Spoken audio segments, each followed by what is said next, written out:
നിങ്ങളുടെ ഫേവറേറ്റ് സീരിയലുകൾ ടിവിയിൽ വരുന്നതിന് മുൻപേ സൺ നെക്സ്റ്റ് ആപ്പിൽ കാണാം. ഇനി എല്ലാവർക്കും മുൻപേ കാണൂ. ഇപ്പോൾ തന്നെ സൺ നെക്സ്റ്റ് ആപ്പ് ഡൗൺലോഡ് ചെയ്ത് സബ്സ്ക്രൈബ് ചെയ്യൂ.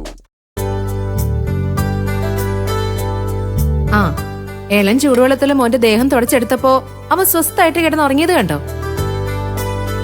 എടി, എപ്പോഴും ഇവനെ ശ്രദ്ധിക്കാൻ ഒരാൾ അടുത്ത് തന്നെ വേണം. അതെങ്ങനെയാ? എനിക്ക് അടുക്കളയില് ജോലി ഒഴിഞ്ഞ സമയം വേണ്ടേ? എനിക്കിപ്പോ കുറച്ച് ശരീരം അനക്കാനൊക്കെ പറ്റുന്നുണ്ട് ചേച്ചി. മോന്റെ കാര്യങ്ങളൊക്കെ ഇനി ഞാൻ ശ്രദ്ധിച്ചോളാം. എടി, നീ അല്ലെങ്കിലും ശ്രദ്ധിക്കുന്നുണ്ടല്ലോ, അത് പോരെന്നാ ഞാൻ പറഞ്ഞത്. മോനെ എണ്ണ തേച്ച് കുളിപ്പിക്കാനും മറ്റും പരിചയമുള്ള ഒരാള് തന്നെ വേണം. എനിക്ക് പറ്റും, പക്ഷെ അതിനിടയില് വേറൊന്നും ചെയ്യാനുണ്ടാവരുത്. ദേ ഇവിടെ ഉള്ളതും ഇല്ലാത്തതൊക്കെ കണക്കാ. അവള് പറയുന്നതേ ജോലിക്കാരെ വെക്കണമെന്നാ. നമുക്കേ അച്ഛൻ വന്നിട്ട് ഒന്ന് പറഞ്ഞു നോക്കാൻ ചേച്ചി. ആ സരോജിനി ആന്റി ആണെങ്കിൽ സ്ഥലത്തില്ലാത്തത് കൊണ്ട് അകത്തേക്ക് വരാലോ അല്ലേ? വാങ്ങളെ വാങ്ങളെ.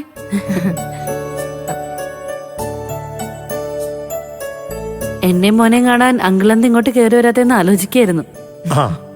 അല്ല, അമ്പടി ഇവിടെ എന്തോ ജോലി ചെയ്യാണെന്ന് പറഞ്ഞല്ലോ, അത് കഴിയട്ടെന്ന് കരുതി. അത് കഴിഞ്ഞെങ്കിലേ മോൻ ഉറക്കമായി. ആണോ? ഞാനിന്ന് ഹോസ്പിറ്റലിൽ വന്നപ്പോഴും അവൻ ഉറക്കം തന്നെ. ഇനിയിപ്പോ നൂലെട്ടിനന്ന് ഞാൻ മോനെ വിശദമായിട്ടൊന്ന് കാണുന്നുണ്ട്. അങ്കിൾ ഇരിക്കങ്ങളെ.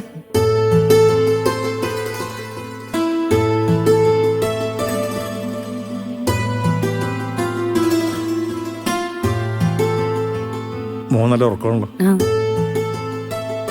കമ്പനിയിലെ കാര്യങ്ങള് രഘുവായിട്ടൊന്ന് ഡിസ്കസ് ചെയ്യാനാണ് ഞാൻ വന്നത്. ഇപ്പോൾ ചില ഫയലുകൾ നോക്കാനും പിന്നെ ചെക്ക് ബുക്ക് സൈൻ ചെയ്ത് വാങ്ങാനാണ് ഞാൻ വന്നത്. മയൂരി ഗാർമെന്റ്സ് ഞാൻ രഘുവിന് വേണ്ടി വാങ്ങിക്കൊടുത്തു എന്നാണ് പുറമേ എല്ലാവരും വിശ്വസിക്കുന്നെങ്കിലും സത്യം നമുക്കല്ലേ അറിയുള്ളൂ. ബിസിനസ് എഗ്രിമെന്റുകളെല്ലാം അവന്റെ പേരിലാണ്. അതുകൊണ്ട് എല്ലാ കാര്യങ്ങളിലും അവന്റെ സൈൻ വേണം. അതിന് രഘുവേട്ടൻ എന്തിനാങ്കളെ ഇവിടെ അടയിരിക്കുന്നേ? ഇത്രയും വലിയ ബിസിനസ്സുകാരൻ കമ്പനിയിലല്ലേ ഇരിക്കേണ്ടത്?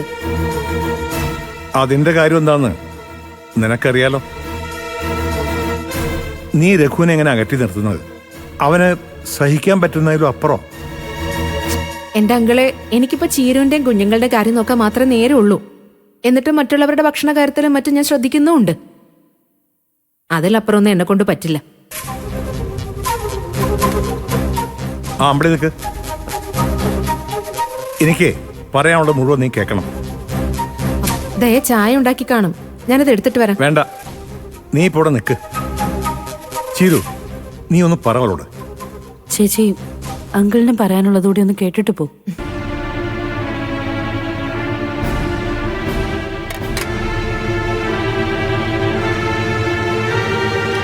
മോളെ, നിന്റെ തെറ്റിദ്ധാരണകൾ മാറട്ടെ എന്ന് കരുതിയാ ഇതൊക്കെ ഇവിടെ നിൽക്കുന്നത്. മാനസികമായ ഐക്യമില്ലെങ്കിൽ ഒരു വീട്ടില് ഒരുമിച്ച് കഴിഞ്ഞിട്ട് ഒരു കാര്യമില്ല. അതുകൊണ്ട് ഇനിയെങ്കിലും നീ രഘുവിനെ മനസ്സിലാക്കണം. നിന്റെ തെറ്റിദ്ധാരണകൾ മാറിയെന്നറിഞ്ഞാലേ അവന് അവന്റെ ബിസിനസ്സിൽ ശ്രദ്ധിക്കാൻ പറ്റുള്ളൂ. ഇതൊന്നും ആരും പറഞ്ഞു ചെയ്യിക്കേണ്ടതല്ലെന്ന് അറിയാം.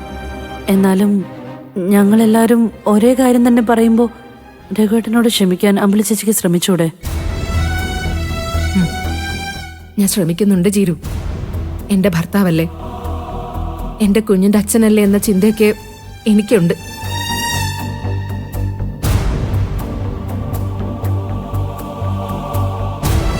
ചില നേരത്ത് ഇരിപ്പ് കാണുമ്പോ എനിക്കും വിഷമം തോന്നിയിട്ടുണ്ട്. എന്ത് പ്രശ്നം ഉണ്ടായാലും സ്വന്തം ശരീരം മറന്ന് ചാടി ഇറങ്ങുന്ന ഒരു മനുഷ്യനല്ലേ.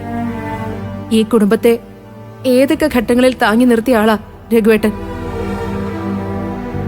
അങ്ങനെ ഒരാൾ എനിക്ക് മുമ്പിൽ ഇങ്ങനെ തലകുനിച്ചിരിക്കുന്നത് കാണുമ്പോ ഓടിച്ചെന്ന് സാരില്ല രഘുവേട്ട എന്ത് പറയണമെന്ന് ആഗ്രഹിച്ചിട്ടുണ്ട്. ദാസങ്ങള് രഘുവേട്ടനെ വിളിച്ചിരുന്നില്ലേ? ആ, ഇങ്ങോട്ട് വരുന്ന കാര്യം പറയാൻ വിളിച്ചിരുന്നു. അത് കേട്ടപ്പോ എനിക്ക് വലിയ വിഷമമായി. ഫോൺ വെച്ച ഉടനെ രഘുവേട്ടന്റെ അടുത്ത് പോയി എല്ലാം പറഞ്ഞു തീർക്കാന്ന് ഉറപ്പിക്കുകയും ചെയ്തതാ.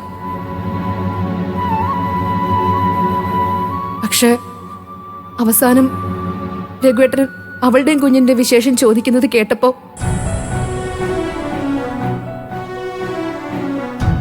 ഇനിയും ഞാൻ അയാളെ വിശ്വസിക്കണോ അങ്കിളെ? ക്ഷമിക്കണോ ഞാൻ ആ മനുഷ്യനോട്? മോളെ അത് എന്താണെന്ന് വെച്ചാലേ, ഒന്നും പറയണ്ട അങ്കിളെ, ഇനിയൊന്നും പറയണ്ട. പറ്റുമെങ്കിൽ അങ്കിള് പോകുമ്പോ കൂട്ടിക്കൊണ്ട് പൊയ്ക്കോ. എനിക്ക് അത്രയും സമാധാനം കിട്ടും.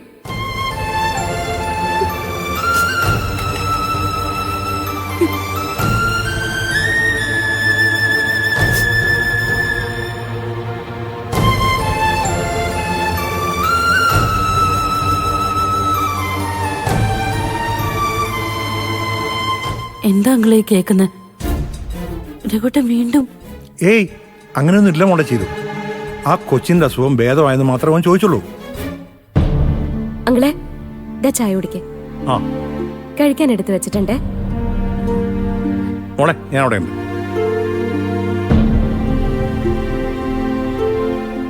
ആഹാ, കുഞ്ഞു ഉറങ്ങിയല്ല.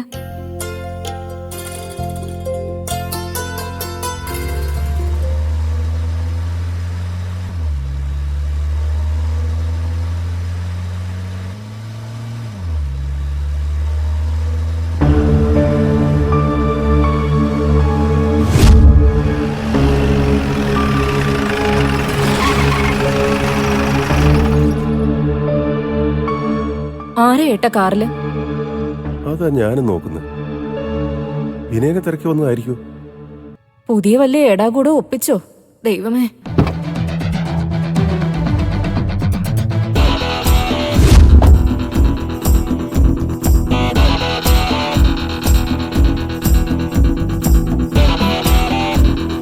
അത് വിനയൻ തന്നെയാണല്ലോ ലതിയെ.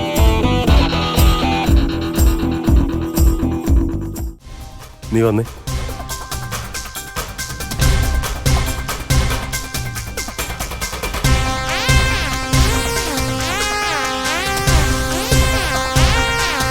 ഇതെന്നാ വണ്ടി ആണാണോ പെണ്ണാണോ നോക്കുന്നതാണ്? എങ്ങനെയുണ്ട് മാമാ എൻ്റെ പുതിയ മാറ്റം? ഇനി മുതൽ ഈ വണ്ടി വിനയന്റെ സ്വന്തമാ. എവിടുന്നാ വിനയ പഴയ കാർ ഫ്രീ ആയിട്ട് കൊടുക്കുന്നേ? ഒരെണ്ണം എനിക്കും വേണമായിരുന്നു. ഒരുമാതിരി ആക്കിയ വർത്താനം മാമന്റെ വായിന്ന് വരുമെന്ന് ഞാൻ പ്രതീക്ഷിച്ചതാ. ഏതായാലും ഇവനിത് എവിടുന്നാ മോഷിച്ചതെന്ന് ചോദിച്ചില്ലല്ലോ, അത് തന്നെ ഭാഗ്യം. നിന്റെ കയ്യിൽ കാറൊന്നും വാങ്ങാനുള്ള കാശൊന്നും ഇല്ലെന്ന് ഞങ്ങൾക്ക് അറിയാവുന്നല്ലേ? അതല്ലേ മാമൻ നിന്നെ കളിയാക്കിയത്? ദേ നീ സത്യം പറ, ഏതാ ഈ വണ്ടി? അമ്മേ ദയവ് ചെയ്ത് നിങ്ങൾ ഞാൻ പറയുന്നൊന്ന് വിശ്വസിക്കണം. ഇതിപ്പോ എന്റെ സ്വന്തം വണ്ടിയാ, സ്വന്തം വണ്ടി. ഇത് വാങ്ങാനുള്ള കാശ് എവിടെ നിന്ന് കിട്ടി? എന്റെ മാമ, ഒരു കാറ് വാങ്ങണമെങ്കിൽ ഇതിന് മാത്രം കാശൊന്നും വേണ്ട. ഒരു ഡൗൺ പേയ്മെന്റ് അടച്ചു കഴിഞ്ഞാൽ പിന്നെ ബാക്കി EMI ആയിട്ട് കൊടുത്തു തീർത്താ മതി. ഇതിന് ഡൗൺ പേയ്മെന്റ് എത്ര കൊടുത്തു? EMI മാസം എന്ത് വരും? അത് എവിടെ നിർത്തിട്ട് കൊടുക്കും? എല്ലാത്തിനും ഞാൻ കൃത്യമായ ഉത്തരം തരാം. മാമൻ ക്ഷമയോടെ കേട്ടാ മതി. Okay, catch.